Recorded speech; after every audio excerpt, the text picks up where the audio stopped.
Barchaga assalomu alaykum do'stlar. Yaxshimisizlar, tuzukmisizlar, tinchmisizlar? Короче, men sizlarga bugun TDMda eng kerakli bo'ladigan TDM fichkalarni o'rgatishga harakat qilaman. Sizlar bundan oldin kanalga obuna bo'lib qo'ysanglar xursand bo'laman. Qaranglar, birinchi bo'lib ko'pchilik xato qiladi. Bunaqa qilib trenirovka qilib otishadi, keyin chiqib ketadi. Bo'ldi, trenirovka qildim deb o'ylaydi. Aslida unaqa emas. Men sizlarga hozir aniq qanaqa qilib TDMda trenirovka qiladiganini ko'rsatib o'tib ketaman. Birinchi bo'lib mana shu taxtachaning orqasiga kelib olamiz va preselni olib, mana shunaqa o'tirib naklon qilishni o'rganishimiz kerak.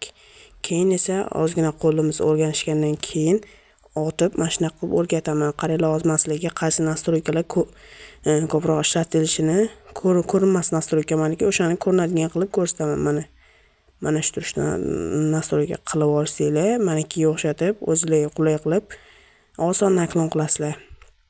Mana ko'ryapsizlarmi, mana naklon. Men o'zim Tiyo Timurga o'xshab o'ynashni yoqtiraman. Tiyo Timur chustini qo'yib olganman o'shaning uchun. Mana shunaqa qilib trenirovka qilsanglar, polni men sizlarga javob beraman.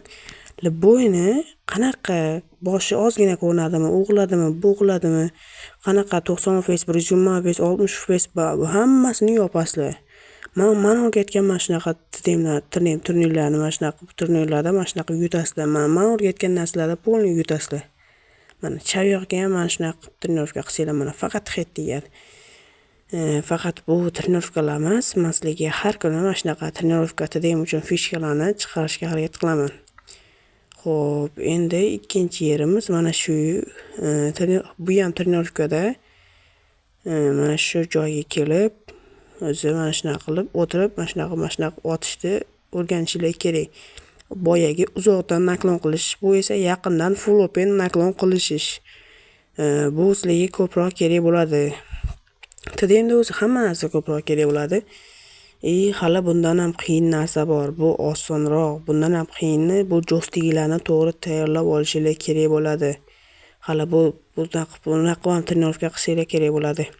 Bu ham qiyin, lekin endi bu uzoqroqdan ozgina pretselga olsanglar ham bo'ladi. Xohlasanglar bez pretsel, lekin hit tegaveradi. Mana shu turishda naklon qilsanglar ozgina ko'rinasizlar, lekin normalniy uron berib qo'yasizlar. Menga xabar kelib qoldi, uzr. Mana shunaqa qilib otaverasizlar, polni yopaverasizlar. Endi qarab turinglar. Mana shu turib, mana shunaqa qilib olishingiz kerak bo'ladi. Mana shunaqasiga turib olishingiz kerak bo'ladi. Mana shunaqa turib olib, endi kerak bo'ladigan nastroykalarni ko'rinadigan qilib qo'ydim men. Mana bizga o'tirish, joystik, otish kerak bo'ladi faqat. Mana bitta o'tirib, mana shunaqa bitta o'tirib orqaga joystik tortasizlar. Mana ko'ryapsizlarmi? Normalniy uron, sizlar juda ham kam ko'rinasizlar. Mana ko'ryapsizlarmi? Mana buni old TDMlar ko'p ishlatgan. Menda chap yoqni nakloni bosilib qolaverdi bolalar, otkichning yonida turganing uchun. Bunaqa aytida bermaysizlar mana.